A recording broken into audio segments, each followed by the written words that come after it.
faut pas dire Fontaine, je ne boirai jamais plus de ton eau. Et ça, c'est un adage qui a une valeur astrologique. D'ailleurs, je disais, il y a des temps où on ne peut plus faire certaines choses.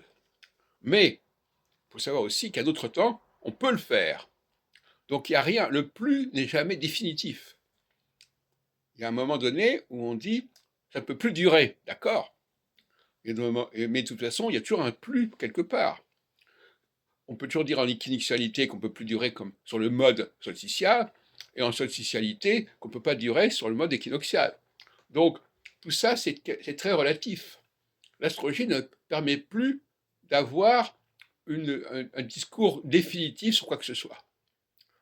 Donc, Fontaine ne boirait plus de ton eau, jamais, non, on ne peut pas dire ça.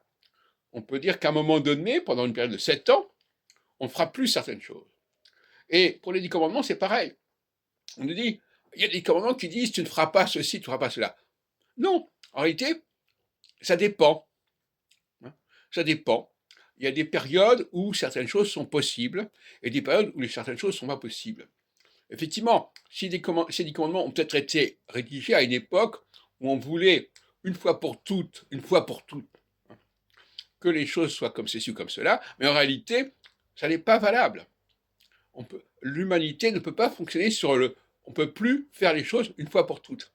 On ne peut plus les faire pendant une certaine période, de 7 ans. Il y a un moratoire, mais on ne peut pas dire que ça ne sera plus jamais le cas. Et c'est intéressant parce que ça permet de rejeter l'idée qu'on ne respecte pas les 10 commandements. Les 10 commandements, il leur manque cette dimension cyclique. À un moment donné, tu ne pourras plus faire ceci. À un moment donné, tu ne pourras plus faire cela. Mais tu ne pourras pas, tu ne feras pas sans aucune autre précision, ça n'est pas acceptable.